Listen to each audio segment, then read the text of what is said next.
So we are coming up quickly on the total solar eclipse. So describe to people exactly what an eclipse or total eclipse is and kind of what's going on, during it. So it's what happens when the moon passes between the Earth and the sun, casting its shadow on the Earth, and it completely blocks out the light from the sun, creating one of the most beautiful natural phenomenon that you can see.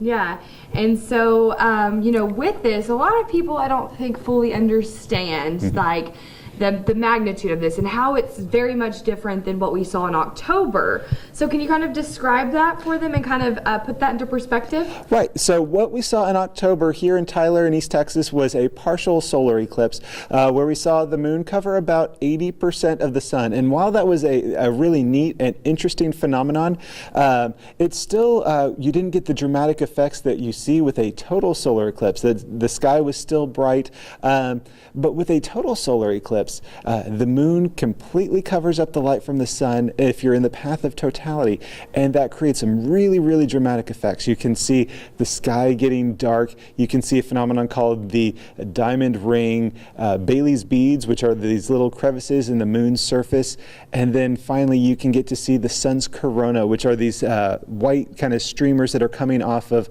the side of the sun. You can think of it as the sun's atmosphere, and you don't get that with a partial eclipse. The analogy that I like to say between the two of them, a partial eclipse is like listening to your favorite band on the radio, whereas a total solar eclipse is like getting a front row pass to see it live. Now, hearing your band on the radio is great, turn it up, enjoy the music, but people talk about the front row pass that they get to see their favorite band, whereas you don't really talk about you just listen to your favorite band on the radio. Yeah, for sure. And so when is the last time a total solar eclipse took place in East Texas, specifically here, in Tyler? Right, so the last time a total solar eclipse passed through Tyler in East Texas was July 29th, 1878. And so this is a very rare event for our community. And the next time that Tyler will be in the path of a total solar eclipse won't happen again until February 25th, 2343. So another 300 years before it will happen again for our community. So this is something that we are definitely looking forward to. Yeah, for sure. And talk about how even this eclipse is different than the one that took place in 2017. Right. So in 2017, that was a total solar eclipse that passed through a good part of the United States. Now here in Tyler, Texas, we saw it as a partial eclipse.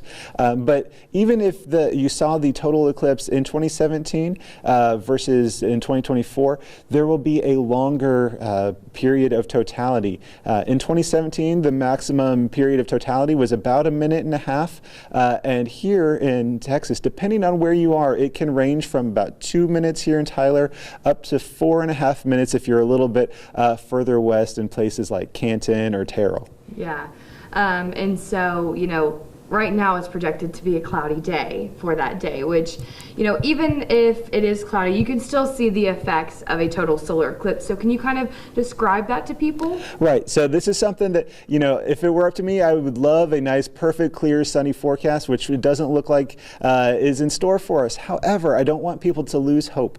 There is still a great chance that we can see a lot of this total solar eclipse. It depends on the types of clouds that we get. There may be a chance that these are high, thin, upper level clouds, and so you can still be able to see through the clouds.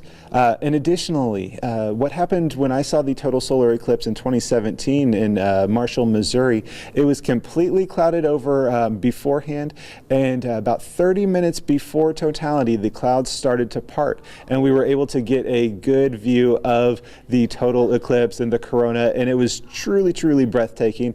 And so one of the things that a lot of the forecasts don't take into account is the impact of the moon's shadow as it's moving across the earth, and that can be our friend in situations like this. Yeah, and so is there anything else that you feel like people should know that kind of gives some last little fast facts before we get to the big day on Monday? Right, absolutely. So for here in Tyler, the eclipse is going to start about 12:24, ending at 3:04, but that key period of totality is going to be between 1:43 and 1:45. Of course, we're always encouraging everybody to make sure that they are looking at the eclipse safely with proper solar eclipse viewers. And then also we're encouraging anybody who is just outside the path of totality, if you're in a 99% eclipse, a 99% partial eclipse is a 0% total eclipse. So you want to make sure you check your map, make sure you are in that 100% path of totality to get the full and complete experience.